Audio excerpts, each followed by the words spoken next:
The lock knob allows you to lock and unlock your miter saw's pivot table. The knob's plastic splines can wear, or they mate with the metal locking tab. The metal shaft can be bent if something falls on the saw. Replacing the lock knob is a repair that you can do yourself, and I'm going to show you how. Hi, I'm Mark Socha.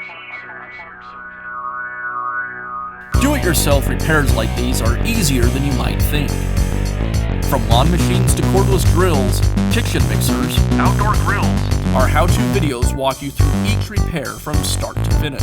So doing it yourself means never having to do it alone. Let's get started. I'll begin by removing the kerf plates.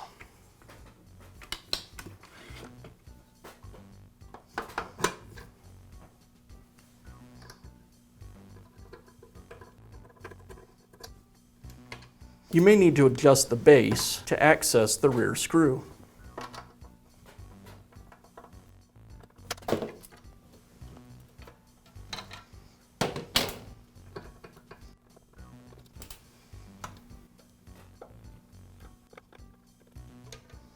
Now remove the retainer that secures the handle to the base.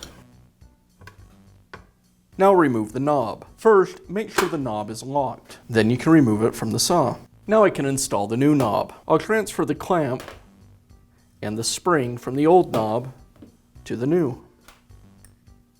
And now it's ready to go back into the saw.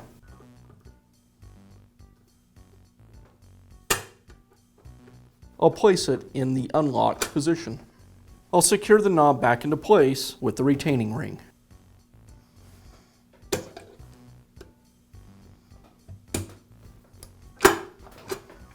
Now I'll reinstall the kerf plates. I align them with the saw and secure them with the screws.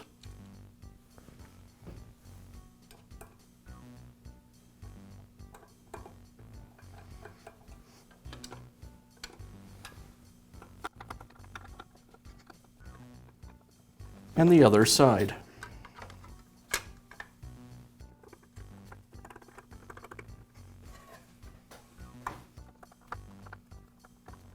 And that's all it takes to replace the lock knob on your miter saw. Be sure to check back often for new videos and expert advice. If you found this video helpful, give us a thumbs up And leave a comment.